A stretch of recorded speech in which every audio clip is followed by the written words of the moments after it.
சூட்டும் பூவுக்காக நெடுங்கூந்தலாடுது, நீ வைக்கும் பொட்டுக்காக நடுநெத்தி வாடுது.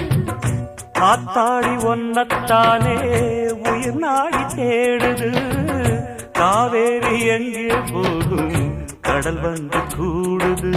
அந்திப் பொழுதில் தென்னங்கிளையில் தென்றல் கூத்தாட, மையை எழுதி மஞ்சள் குருவி கையை கோத்தாட.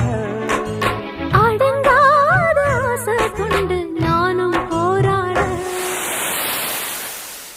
உனக்கென பிறந்தவ ரெக்க கட்டி பறந்தவ இவதான், என விட உனக்கிங்கு மனசுக்கு பிடிச்சவ எவதான். ஊரையெல்லாம் இவதானே கூ